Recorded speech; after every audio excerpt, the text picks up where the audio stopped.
Alright everyone, it is the rated battleground tier list.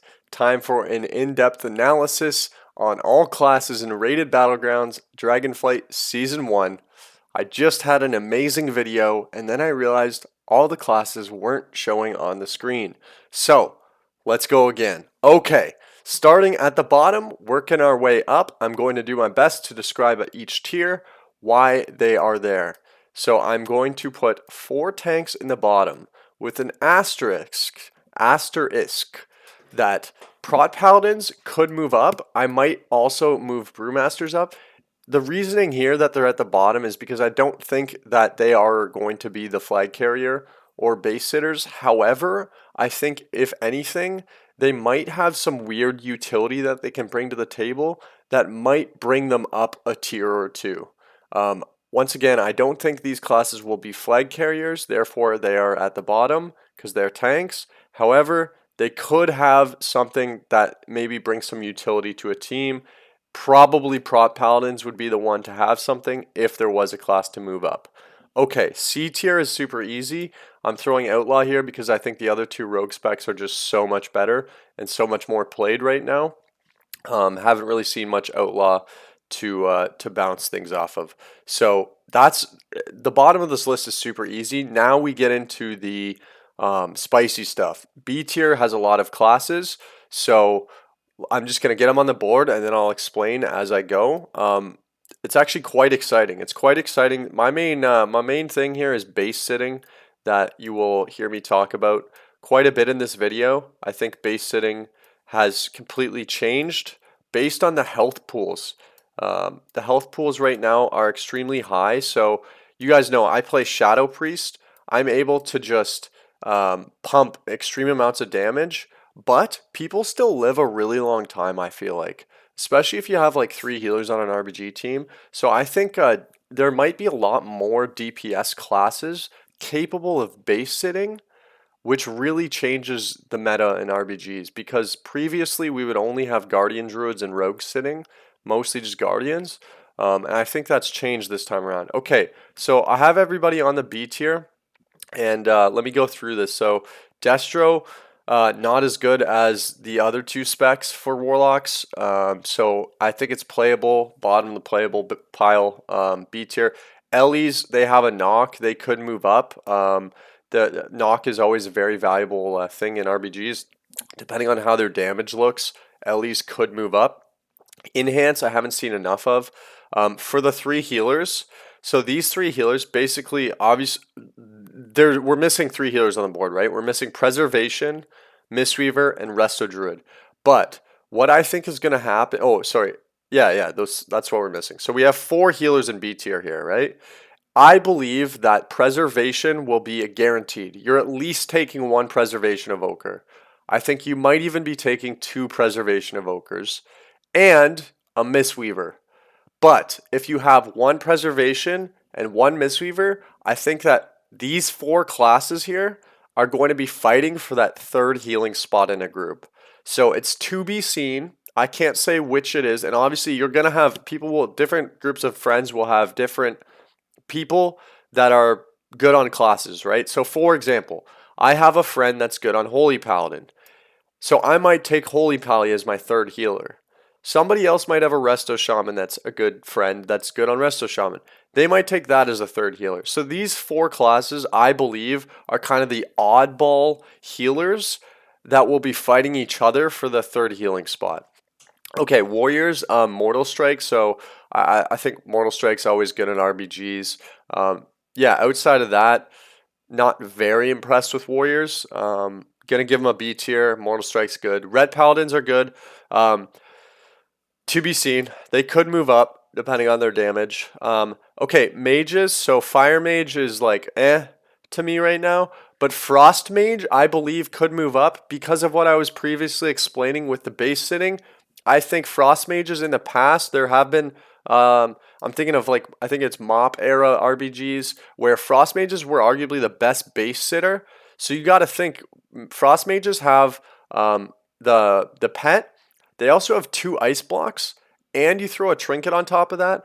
If people can live long enough now in like 1v1 or 1v2 situations, which I believe they can live long enough, then I think classes like Frost Mage with a pet and a little bit of immunity can go a long way for sitting bases. So Frost Mage is B tier, but definitely could move up if they become a base sitter. Same with Hunters. I'm not sure which Hunter spec is the best, but if you think of something like Beast Mastery with that pet trinket that I don't know, I think they still have it, but they have pets regardless. They also have deterrence and trinket. So Hunters, again, could move up. Depends on their damage too. Not the most familiar with Hunters. I don't think they're like super OP right now. But again, if they can live and they have pets, they could be a base sitter and they could move up. But for now, leaving them at B tier. Lastly, the last two classes I haven't touched on yet are the Windwalker and Evoker. I think both these classes can bring some pretty good damage. Windwalker's got some good burst right now, and then I think the Evokers mostly bring speed to the table, so they would kind of fill a role of a DH where they can get across the map very quickly. So they could reinforce your bases or go take an enemy ghost. They can move across the map very quickly. Good for objective play. But outside of that, not the most impressed. I wouldn't be sitting in Evoker base or a Windwalker, nothing like that. So we'll see where their damage ends up putting them. But right now I got them at B tier. So let's move on to the A tier. Let me just get these up on the board and then I'll explain. Okay, so these two healers are both good. When I was playing solo queue and pre-patch all the way up to now, it seems like Mistweavers are very good. Mistweavers are probably the closest to the preservation, I would say. So Mistweavers are, in my mind, the second best healer, close to first best. And then Resto Druid also seems pretty strong. So that's the logic there. I like Resto Druids. I think they have really good healing. Also Cyclone, stealth capabilities, movement speed capabilities. Resto Druids seem pretty good. But yeah, Mistweaver is really strong.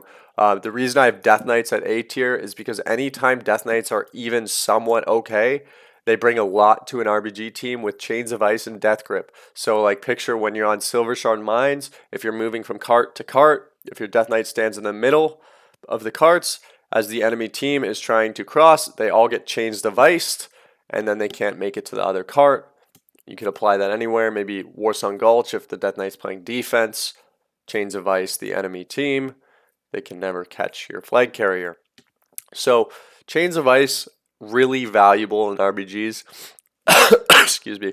It always has been, but I think, yeah, I'm not sure which spec is better, so I just kind of put them both here. But Chains of Ice, Death Knights, as long as they're a decent class, which I believe they are right now, then yeah, they're going to be a pretty good, valuable class. Not enough to put them in S tier, I think, but they are definitely valuable with the Chains of Ice. Now, the reason I have Boomkin and Guardian Druid together is because if you've played pretty much all of Shadowlands, BFA, if you've played in the Guardian Druid meta, then you know that having a Boomkin that can play both is like the most valuable spot on your team, because you're getting either a DPS objective player, with Convoke and whatever else they had in the past, where they have good damage in a team fight, or they can go stealth and hit a base with your rogue, or they can play Guardian and they can sit a base or flag carry for you. So Guardians just got nerfed. I did have them as the best flag carrier along with another class. I was actually thinking there was going to be a double meta. They got nerfed. I'm not entirely sold that they're going to be useless. I think with stealth capabilities and live lord capabilities, Druids can still be a really good base hitter. Now, if that Druid has a Guardian spec, that's a good base hitter still, I think. I really do think that. So we'll have to see. Arcane Mage is I think the best mage spec. However, I might actually switch the Arcane with the Frost Mage because of what I already said about the pet and sitting bases. So Arcane Mage is to be seen. Right now I think it's the best mage spec, but we'll see if it can sit bases or if its damage and CC is just enough to be valuable in a team fight. Moving on to S tier, once again, I'm pairing the DPS DH with the Vengeance DH. The same thing I did with the Balance and the Guardian Druid. I think if one player plays DPS Havoc and then on a flag map can switch to tank, this becomes your most valuable player on your team because he's filling two roles. No different than if you had a Boomkin that could also play Guardian. Now, I do think what is different here is Vengeance Demon Hunter's back, baby. I think they're going to be the meta. I think Vengeance Demon Hunter will be the new flag carriers. Now, I don't think they'll be sitting bases. So that's what gives Guardian their value still, I think. I'm going to definitely be playing with a Guardian and also with a Vengeance DH. But yeah, Havoc, I think, is one of the best DPS classes in the game.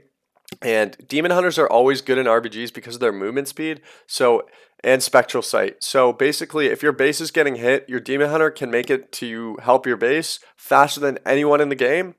And they can also Spectral Sight out stealthies. This is also very important for map awareness. You can have your Demon Hunter linger back.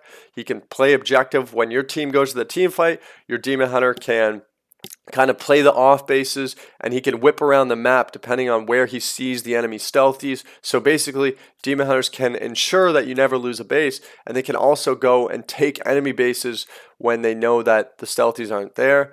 On top of that, they do have good damage, so they will be good in a team fight. And then once again, if they have a Vengeance spec as well, this player becomes ultra valuable. So S tier for Demon Hunters, Ferals, and Rogues, I'm going to group together. I think Rogue will always be S tier in an RBG tier list from me. I think if you've watched my previous videos, we're always putting Rogue in S tier. They bring the best objective play in the game. They are your stun for kills on flag carriers. And then, yeah, they're always one of the best base sitters. And then them just being in stealth is a threat to enemy teams because it keeps them in check. You can't necessarily, I mean, you could hit a base, but a lot of teams won't, go hit bases if they don't know where the stealthies are. So having a rogue just always be in stealth is very valuable on the map. Keeps the enemy guessing, keeps them honest. And then also you can go and take bases as a rogue, obviously, and sit bases.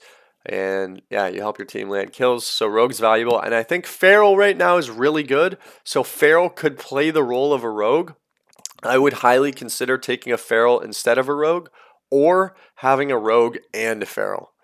Once again, Ferals can sit bases, they have stealth, and they also have very good movement speed, making them an excellent objective player. Lastly, we have Preservation Evoker, which is by far the best healer. I think you will be absolutely stacking double Evoker healer, or at least one Evoker healer with like a Mistweaver and X.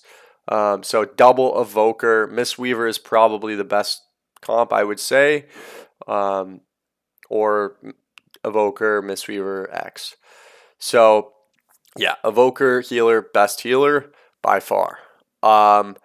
Shadow Priest, really good. I don't want to get nerfed, so I'm not going to say too much, but we do have a lot of damage, and we also have a lot of utility. We have fast MD right now. We have Void Shift, which is absolutely massive. Think about flag carriers playing defense on Shadow Priest again. Probably going to be the meta there.